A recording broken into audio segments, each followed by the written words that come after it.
Hello everyone. In this video, I am going to discuss Rolle's theorem for a real valued function. सबसे पहले इसकी statement देख लेते हैं।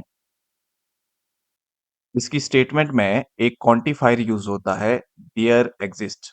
देयर एग्जिस्ट का मतलब होता है एटलीस्ट वन, यानी कम से कम एक। क्योंकि अगर कोई चीज एग्जिस्ट कर रही है, उसका मतलब कम से कम एक तो वो होगी, एक से ज्यादा भी हो सकती है। रोल्स थ्योरम की स्टेटमेंट कहती है कि अगर कोई फंक्शन एफ एक्स कॉन्टिन्यूस हो क्लोज्ड इंटरवल ए बी में, डेरिवेबल यानी डिफरेंशिएबल हो ओपन इंटरवल ए बी में, और इंटरवल के एंड पॉइंट पे फंक्शन की वैल्यू इक्वल हो, यानी एफ ऑफ ए इक्वल हो एफ ऑफ बी के, तब ओपन इंटरवल ए बी के अंदर कम से कम एक ऐसा सी पॉइंट आपको जरूर मिलेगा जिस पॉइंट पे फंक्शन के डेरिवेटिव की वैल्यू जीरो होगी। यानी अगर कोई फंक्शन इन तीन कंडीशंस को सेटिस्फाई करता है, तो ए बी इंटरवल के अंदर कम से कम एक ऐसा पॉइंट सी हमें जरूर मिलेगा जिस पॉइंट पे फंक्शन के डेरिवेटिव की वैल्यू जीरो होगी। अब इस थ्योरम का प्रूव करने से पहले हम ये देख लेते हैं कि डेरिवेटिव क्या होता है। चलिए आगे चलते हैं। फंक्शन के किसी पॉइंट पे डेरिवेटिव उस पॉइंट पे स्लोप ऑफ टेंजेंट को रिप्रेजेंट करता है, यानी derivative basically slope of tangent होता है। फॉर एग्जाम्पल, मान लो हमारे पास एक फंक्शन दे रखा है F X equal to two. Constant function है, हमें पता है कि इसका डेरिवेटिव जीरो होता है। अब हम ये देखेंगे कि इसका डेरिवेटिव जीरो क्यों होता है। अब इसके लिए हम इस फंक्शन का ग्राफ ड्रॉ करेंगे। हमारे पास फंक्शन गिवन है y equal to F X equal to two. तो यहां से हमें इक्वेशन मिली y इक्वल टू टू, और y इक्वल टू टू एक लाइन होती है पैरेलल टू एक्स एक्सिस, ये वाली। अब हम इसका टेंजेंट फाइंड करेंगे, और लाइन का टेंजेंट वो खुद होती है, यानी हमारे पास फंक्शन का जो टेंजेंट है वो ये है। अब हम इस टेंजेंट की स्लोप फाइंड करेंगे, क्योंकि हमें पता है जो डेरिवेटिव होता है वो स्लोप ऑफ टेंजेंट होता है। और स्लोप हम फाइंड करते हैं tan थीटा से, जहां पे theta positive direction of x axis के साथ एंगल होता है।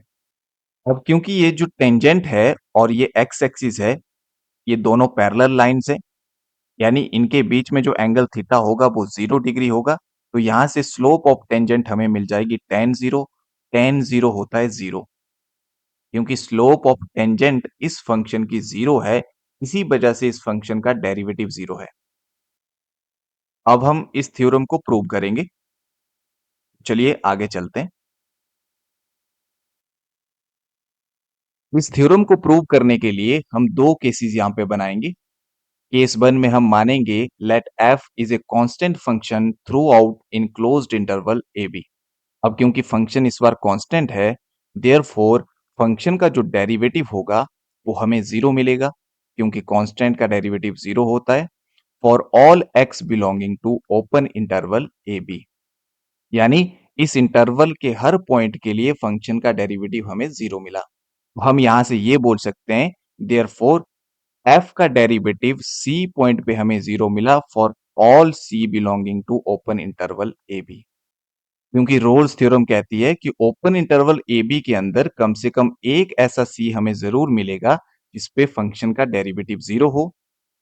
इस वाले केस में तो ओपन इंटरवल ए बी के हर पॉइंट के लिए फंक्शन का डेरिवेटिव हमें जीरो मिला, यानी रोल्स थ्योरम इस केस के लिए प्रूव हो गई।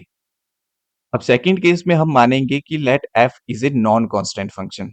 लेकिन उससे पहले हम इस वाले केस को ग्राफिकली देख लेते हैं। अब मान लो हमारे पास यहाँ पे पॉइंट है ए, और यहाँ पे पॉइंट बी है।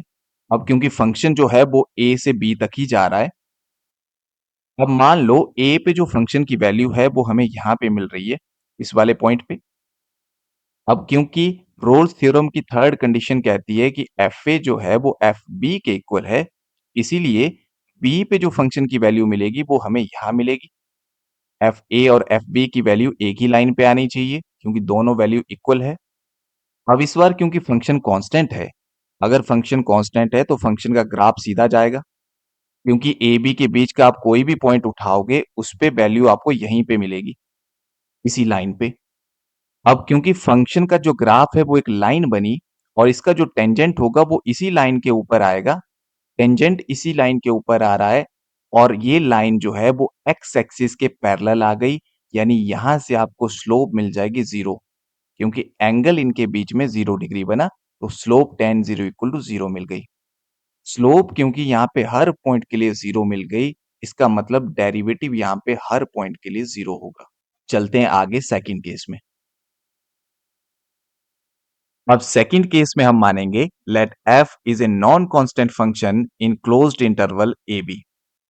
अगर फंक्शन नॉन कांस्टेंट हुआ तब हमारे पास क्या-क्या पॉसिबिलिटी है, वो पहले हम ग्राफिकली देख लेते हैं।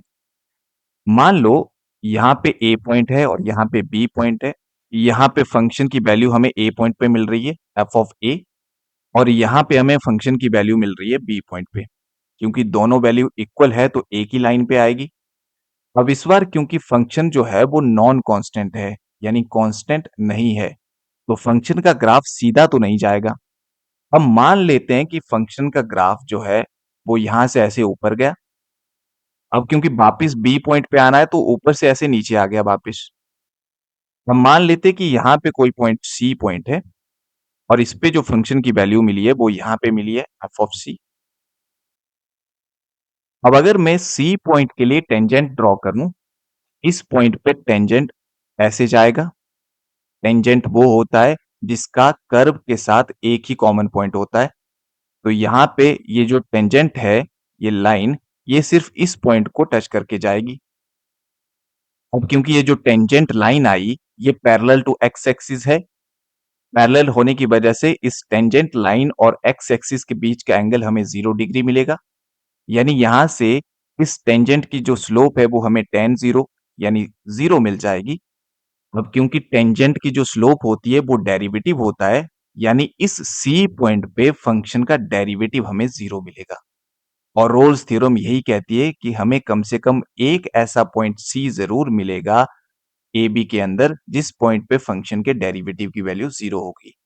तो यहाँ पे हमें इस केस के लिए सी पॉइंट यहाँ पे मिला।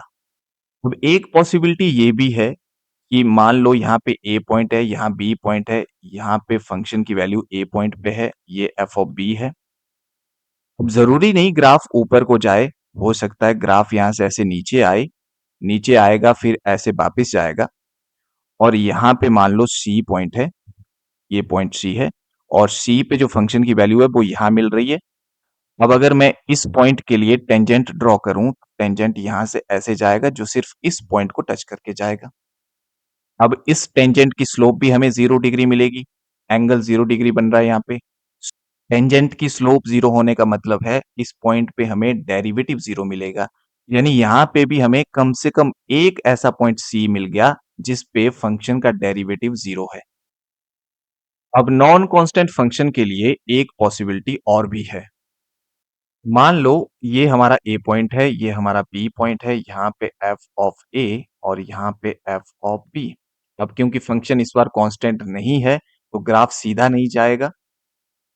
मान लो यहाँ से ऐसे ग्राफ ऊपर जा रहा है, यहाँ से फिर ऐसे नीचे आ रहा है, यहाँ से फिर से ऊपर जा रहा है और यहाँ से ऐसे नीचे आ रहा है। इस केस में क्या होगा कि मान लो ये जो पॉइंट है इसके लिए अगर मैं टेंजेंट ड्रॉ करूं तो यहाँ से ऐसे जाएगा। अगर इस वाले पॉइंट के लिए मैं टेंजेंट ड्रॉ करूं तो यहाँ से ऐसे जाएगा, और इस पॉइंट के लिए अगर टेंजेंट मैं ड्रॉ करूं तो यहाँ से ऐसे जाएगा। अब इस पॉइंट पे हमें डेरिवेटिव 0 मिलेगा क्योंकि स्लोप 0 है पैरेलल टू एक्स एक्सिस, और इस पॉइंट के लिए भी डेरिवेटिव हमें 0 मिलेगा, इस पॉइंट के लिए भी डेरिवेटिव हमें 0 मिलेगा। और रोल्स थ्योरम कहती है कि कम से कम एक ऐसा पॉइंट सी हमें जरूर मिलेगा जहां पे फंक्शन का डेरिवेटिव 0 होगा। यहाँ तो एक से ज्यादा पॉइंट हमें मिल रहे हैं, यानी कम से कम एक पॉइंट तो मिल ही गया। ये थी इस केस के लिए ग्राफिकल रिप्रेजेंटेशन।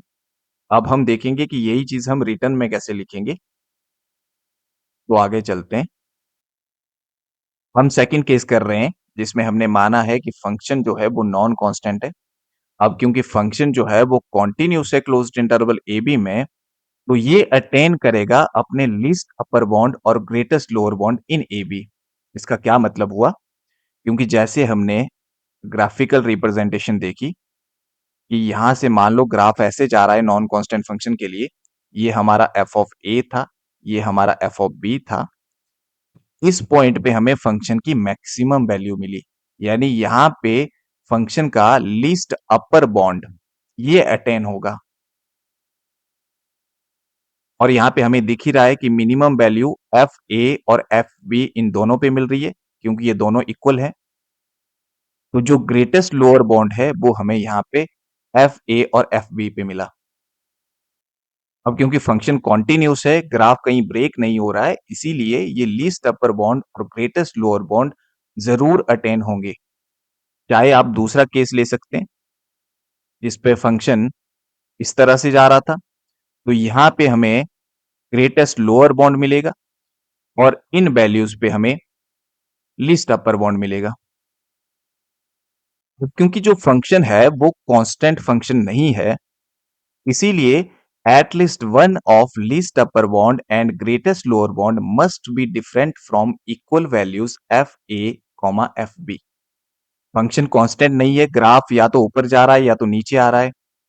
अब यहाँ पे अगर आप देखेंगे, जो ग्रेटेस्ट लोअर बॉन्ड है वो एफ ए और एफ बी के इक्वल है, लेकिन लीस्ट अपर बॉन्ड जो है वो इन दोनों से डिफरेंट है, एफ ए और एफ बी से।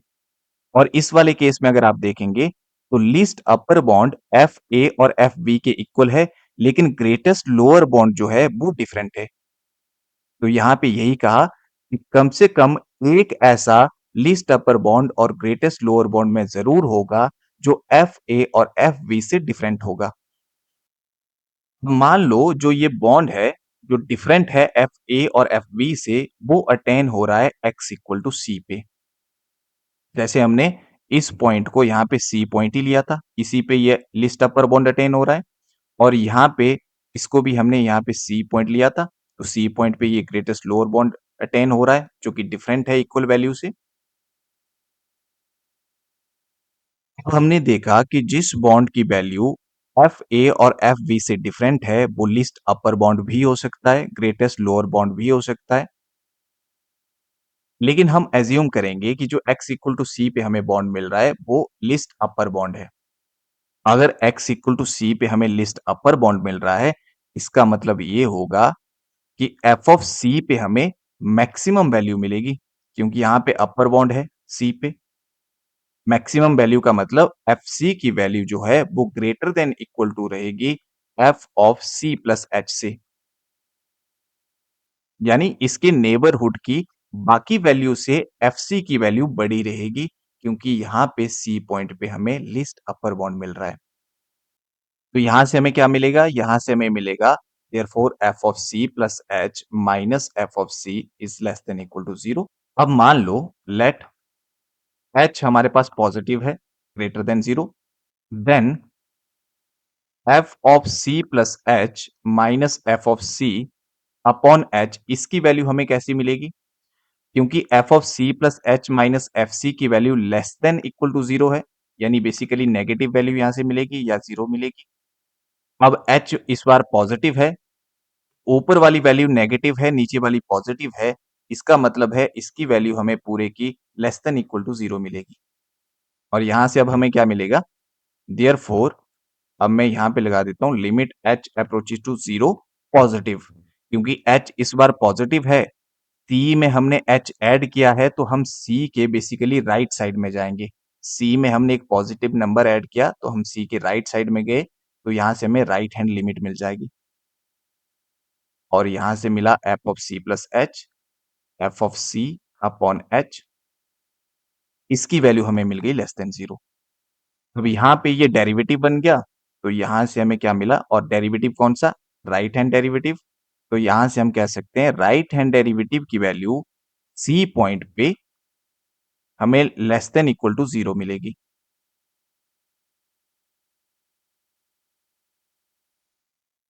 अब आगे चलते हैं। अब मान लेते हैं let h is less than 0, therefore f of c plus H minus F of C upon H, इसकी वैल्यू हमें कैसी मिलेगी। अब क्योंकि ऊपर वाली वैल्यू जो है वो लेस देन इक्वल टू 0 थी, 0 या नेगेटिव, तो ऊपर वाली वैल्यू नेगेटिव आ गई, नीचे वाली वैल्यू भी इस बार नेगेटिव है, h को हमने लेस देन 0 लिया है, तो ये नेगेटिव नेगेटिव कैंसल हो जाएँगे, यहाँ से हमें वैल्यू मिल जाएगी ग्रेटर देन इक्वल टू 0।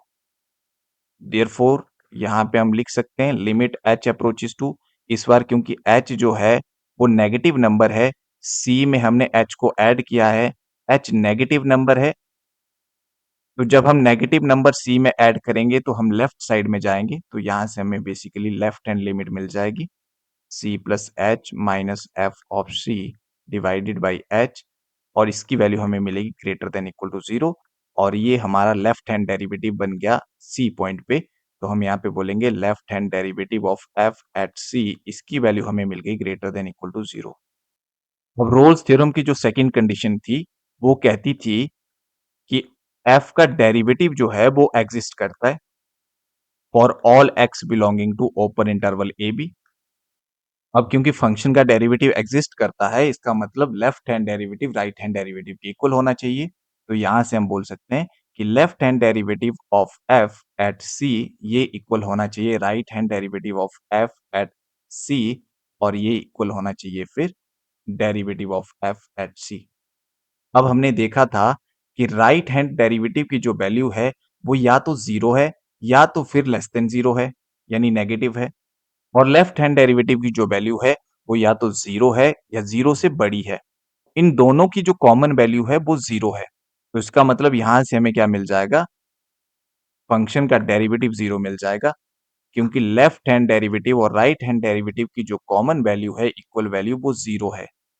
तो यहाँ से फंक्शन का डेरिवेटिव फिर 0 होगा।